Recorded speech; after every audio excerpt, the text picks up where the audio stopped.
Plan d'eau lagunaire abidjanais, vue magnifique pour tout visiteur qui s'y hasarde. Seul bémol, l'action nocive de l'homme contraste avec ce paysage idyllique du fait de la pollution de ce plan d'eau lagunaire. De mauvaises odeurs parviennent jusque dans les ménages et portent ainsi atteinte à la beauté de ce paysage.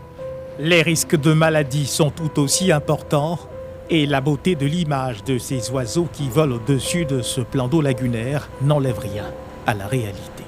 Pour mesurer l'ampleur de la situation, le chef du gouvernement Robert Begré-Mambé, accompagné des ministres de l'Environnement Jacques Assaoré-Conan et de celui de la Salubrité Bouaké Fofana, s'offre un tour d'horizon de ce plan d'eau lagunaire. Le constat n'est guère reluisant. Déchets domestiques en tout genre et pollution à grande échelle animent le quotidien du plan d'eau lagunaire abidjanais. Une offensive est d'ailleurs menée pour tenter de lutter contre l'agression olfactive provoquée par ces détritus. Ici, au canal d'Anoumabo, en vie pure, une entreprise propose son expertise pour la maîtrise des nuisances olfactives pour la baie de Cocody. Un système intelligent ventile de bonnes odeurs, comme pour masquer le véritable parfum que dégagent les lieux. Des solutions, le gouvernement se propose d'en trouver, sinon de les amplifier, afin de rendre au plan d'eau lagunaire abidjanais ses plus beaux parfums. Après notre constat, nous voyons que la lagune est agressée par plusieurs types d'ennemis.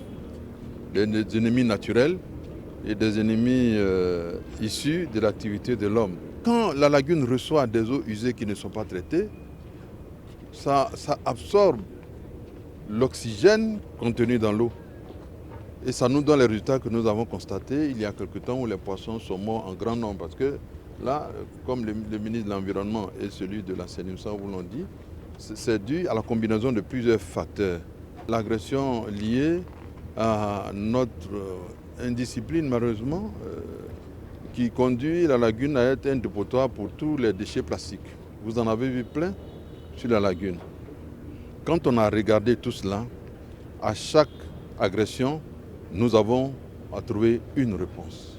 Et c'est ce que nous allons faire avec les ministres. Après avoir rendu compte au président de la République, nous allons trouver des solutions une par une et en toute sérénité pour offrir aux Ivoiriens un tableau extraordinaire de cette lagune. Cette lagune est une grande richesse. Nous devons la protéger. C'est l'objet de la visite. Et nous allons faire des études pour pouvoir trouver les solutions les plus adaptées.